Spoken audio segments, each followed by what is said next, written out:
the cross. You see, the cross has been a symbol of Christianity since the very first century.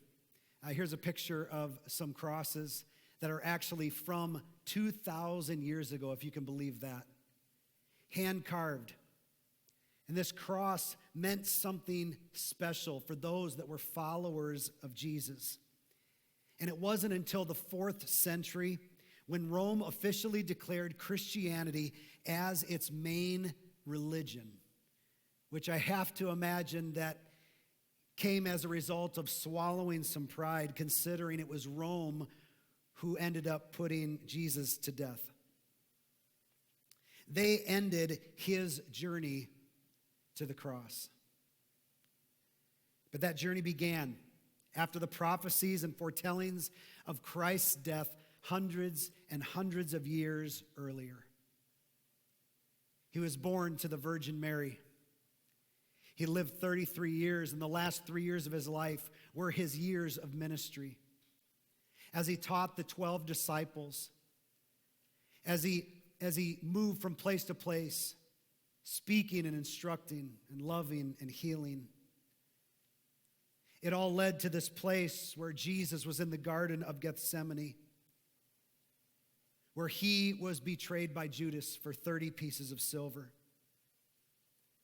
And in that moment, everything changed. He was arrested. He was beaten, illegally interrogated under the cover of night. False witnesses came supporting their false narrative. And when morning rises on that next day, Jesus is sent to Pontius Pilate. He was the Roman governor of Judea who would have to decide the fate of Jesus. And maybe you've heard of Pontius Pilate, but when I read this part of the story, I'm always intrigued because I find ourselves in this place that I'll explain in a moment. Now, a typical term for a Roman governor was 1 to 3 years, but Pontius Pilate would go on to hold his post for 10 years. And as a Roman governor, Pilate was granted the power of supreme judge, which meant that he had the sole authority to order a criminal's execution. That wasn't his only role. His other duties as governor included things like overseeing the tax collection and managing construction projects. But perhaps the most crucial responsibility that Pilate, the governor of Judea, had was to maintain law and order. And Pontius Pilate would do this by any means necessary. In fact, it is said of Pilate that the things that he could not negotiate, he basically brought in brute force to accomplish his desires. And this is the man that Jesus now stands in front of, his fate in his hands. But Pontius Pilate faced a conflict of interests between the Roman Empire on one side and the religious leaders who wanted Jesus dead and his movement stopped. And they would do whatever it took to see that ended. And we pick up this story in Luke chapter 23, verse 1. It says, "Then the whole assembly rose and led Jesus off to Pilate. And they began to accuse him, saying, 'We have found this man subverting our nation. He opposes payment of taxes to Caesar and claims to be Messiah, a king.' So Pilate asked Jesus, 'Are you the king of the Jews?' 'You have said so,' Jesus replied. Then Pilate announced to the chief priests and to the crowd, 'I find no basis for a charge against this man.' But they insisted. 'He stirs up the people all over Judea with his teaching. He started in Galilee and has come all the way here.' And what they were saying is that the teaching of Jesus was wrecking their status quo as religious leaders. His message of love and forgiveness and grace was threatening their current religious system, which was made up of works. all the hoops they had set up for people to do, all the checklists, the things that they needed to accomplish in order to have right standing with God. And Jesus was coming with a brand new message that a new day had come, that grace had arrived, that forgiveness was going to be for all who asked. And it meant threatening these religious leaders, even their livelihood. And they wanted him stopped. And so they complained and they told all these things and they conjured up stories and had people lie. In verse 6, it says, on hearing this, Pilate asked if the man was a Galilean. And when he learned that Jesus was under Herod's jurisdiction, he sent him to Herod, who was also in Jerusalem at that time. And I can only imagine Pilate's thinking, listen, anything to get this thing away from me. I don't want to have to manage this. I don't want to have to deal with this. And it says, when Herod saw Jesus, he was greatly pleased because for a long time he had been waiting to see him. From what he had heard about Jesus, he hoped to see him perform a sign of some sort. He plied him with many questions, but Jesus gave no answer. Interesting. Jesus wasn't there to defend himself because he knew what the journey of the cross meant. He knew what he had to do. He knew that this was the culmination of why he came in the first place. The chief priests and the teachers of the law were standing in there, vehemently accusing him. Then Herod and his soldiers ridiculed Jesus and mocked him, dressing him in an elegant robe, and they sent him back to Pilate. Herod's saying, listen, I can't find any crime in this man. I don't know what he's done wrong. But he certainly didn't want to deal with it either. He didn't want to deal with the possible political ramifications that could follow. And so he sends Jesus away back to Pilate. And so in verse 13, it says that Pilate once again called together all the chief priests, all the religious leaders, the rulers, and the people, and said to them in this open courtyard, you brought me this man as one who is inciting the people to rebellion. I have examined him in your presence. In other words, in full transparency, you've seen this whole thing. And I've found no basis for your charges against him. Neither is Herod, for he sent him back to us, as you can see.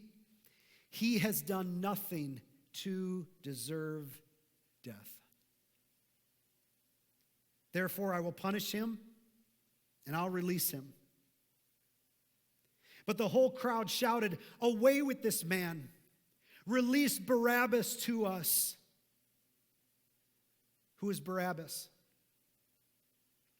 You see, this is the part of the story that always gets me.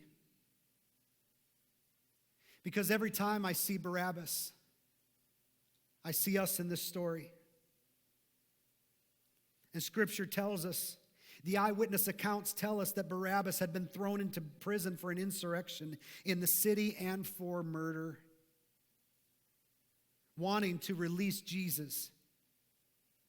Pilate appealed to this crowd and the religious leaders again, but they kept shouting, crucify him, crucify him. And for the third time, he spoke to them and he said, why? What crime has this man committed? I have found in him no grounds for the death penalty. Therefore, I will have him punished and I will release him. But with loud shouts, the crowds insistently demanded that he be crucified, and their shouts prevailed. So Pilate decided to grant their demand. He released the man who had been thrown into prison for insurrection and murder, the one they asked for, and surrendered Jesus to their will. In fact, we see in another one of the Gospels, it tells us that Pilate actually washes his hands after declaring this and saying, I do not want his blood on me or my family. He wanted to be rid of him.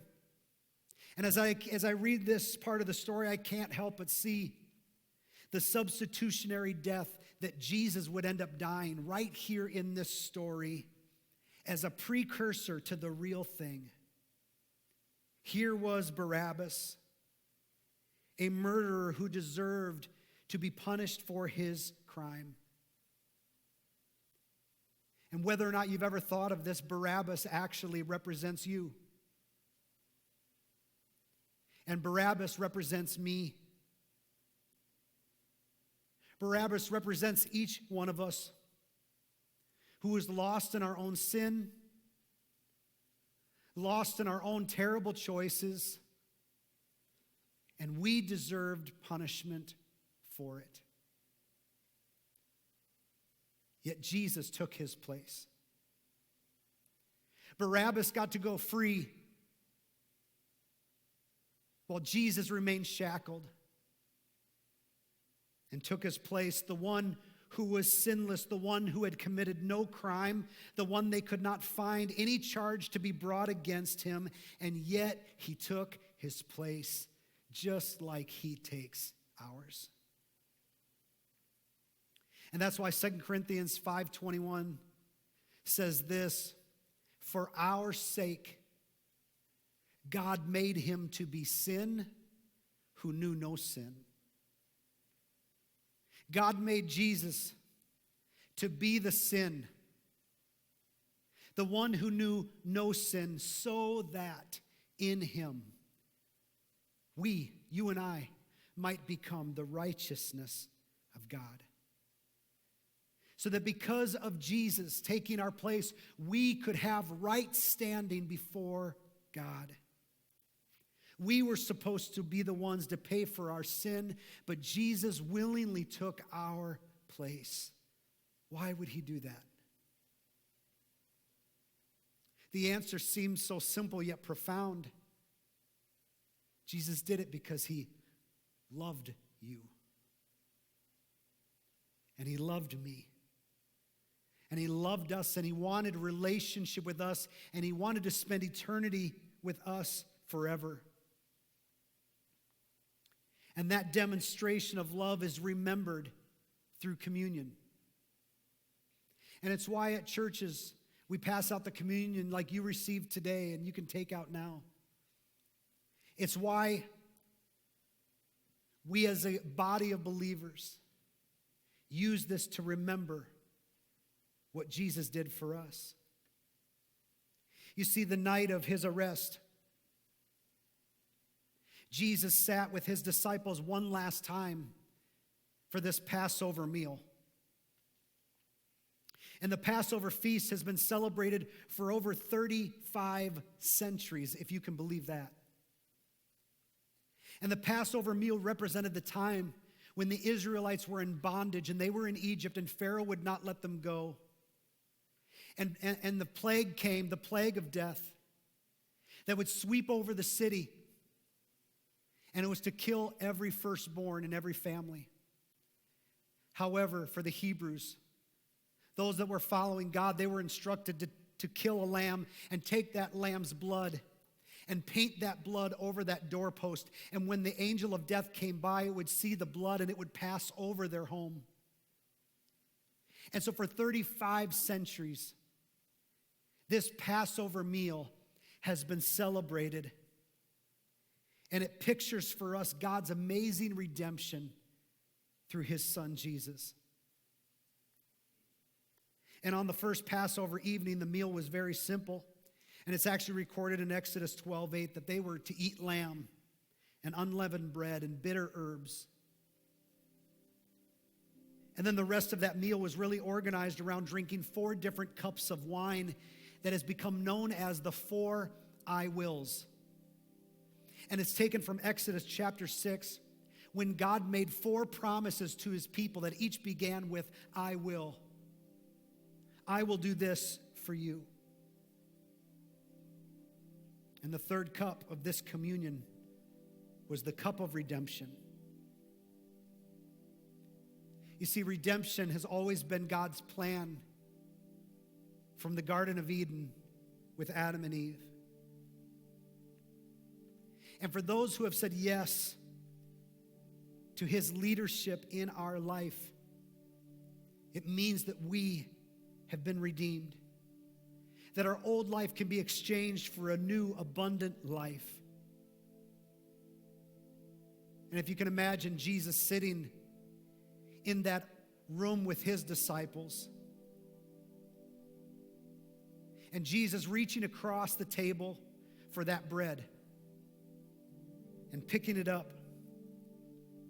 That bread which would represent his body that was hours away from being broken on the cross. And him reaching for that cup of wine which represent his blood, which was moments away from being spilled. You can imagine what he was feeling and thinking in that moment. When he turned to his disciples, his closest followers, and said, "Do this in remembrance of me." Do this in remembrance of what is about to be. In other words, Jesus said, don't forget the cross. Don't forget that this is your redemption. The sacrifice that he would make on that cross would take our place and offer us forgiveness and redemption. And 2,000 years later, we stop to remember that without the cross, we would be lost and we would be on our own to cover our own sin and suffer our own punishment. It was his sacrifice that changed everything. Roman soldiers bound the hands of Jesus to a whipping post where he was bent over, his back arched, and was flogged with a leather whip connected by sharp pieces of bone. And the violent lashing tore his skin and removed flesh down to the bone. You see, this flogging was intended to leave the prisoners so weak that they could not fight back, especially when brought to the cross. Jesus was then mocked and ridiculed as they placed a crown made of a thorn bush and pressed it into his head. And he was far too weak to carry his own cross, as little life was left in him. And here was the man who had calmed the fiercest storms, who had raised the dead, who had healed broken bodies and opened blind eyes, who was now bleeding in agony, struggling to gasp for another breath of oxygen. His eyes glazed over with pain. And he is dragged to that place called Golgotha. And he is laid upon that wooden beam. When the Roman soldiers step forward and stretch out his arm onto that cross and nail his wrists to it, turning his legs on their side, driving another nail into his ankle bones, screaming out in agony as he is lifted from the ground and the weight of his body is now resting on the nails. Here is Jesus, dying for all to see. And his mother Mary was there, the one who held him as a baby with joy in her heart, now stood near his cross, weeping as she watched him slowly die. Verse 35, the people stood watching. And the rulers even sneered at him. They said, "He saved others. Let him save himself if he is God's Messiah, the chosen one." The soldiers also came up and mocked him. They offered him wine vinegar and said, "If you are the king of the Jews, save yourself." And there was a written notice above him which read, "This is the King of the Jews." The claim that they said he made. And as Jesus hung on that cross, a criminal on each side of him, one of them who hung there hurled insults at him. With anger in his voice, "Aren't you the Messiah? Then save yourself and save us." But the other criminal rebuked him. "Don't you fear God," he said, "since you are under the same sentence? We are punished justly, for we are getting what our deeds deserve, but this man has done nothing wrong." And in this next moment, a statement of belief comes off of this criminal's lips. When he turns to Jesus and says, "Jesus, remember me when you come into your kingdom." And Jesus answered him, "Truly I tell you, today that you will be with me in paradise." Here was this man deserved to die, and even in his last breaths expressed his faith in Jesus. And Jesus received that belief. He received his heart and where he was at. It was now about noon, Scripture goes on to say, and darkness came over the whole land until 3 p.m, for the sun stopped shining. And in that moment, the curtain of the temple was torn in two. It was the curtain that separated the people from the most holy place, where only priests were allowed to go in. That curtain was torn in two, and Jesus called out with a loud voice, "Father, into your hands I commit my spirit." And when he said this, he breathed his last breath. He died. And the centurion, the Roman guard that was standing there, seeing what had happened, praised God when he said, "Surely this was the Son of God." And as you read this story, you can't escape this truth that Jesus could have removed himself from the cross. He could have defended himself with Pilate. He could have called down angels to rescue him, and he chose not to. He chose in that moment to contain his power, and the question begs why? Why would he not save himself? And the answer is he stayed for you. And he stayed for me. Because we were the joy that was set before him. He knew what was on the other side of this death.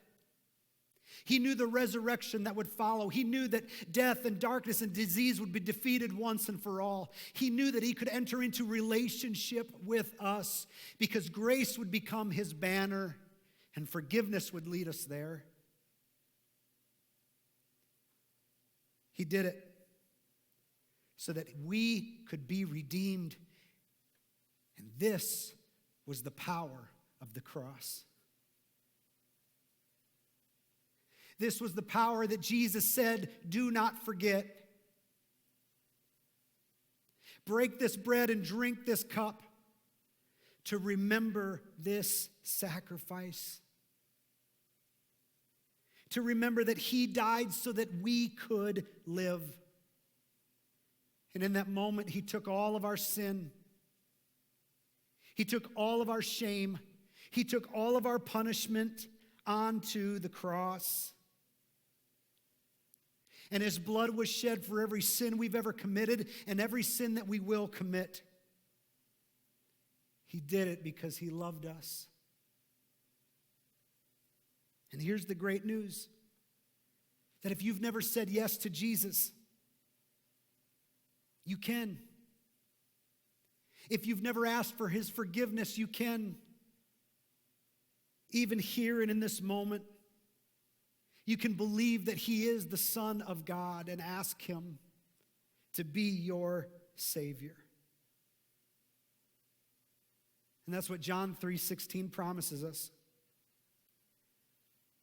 When it says, "For God so loved the world that he gave his only Son, that whoever believes in him will not perish, but have everlasting life." And that whoever means you. And that whoever means me. With no hoops to jump through, with no boxes to check, whoever believes in him will not perish, but have everlasting life. This is the power of the cross. This is the power of his sacrifice that was able to redeem us and set us free. And it's why we remember what he did for us.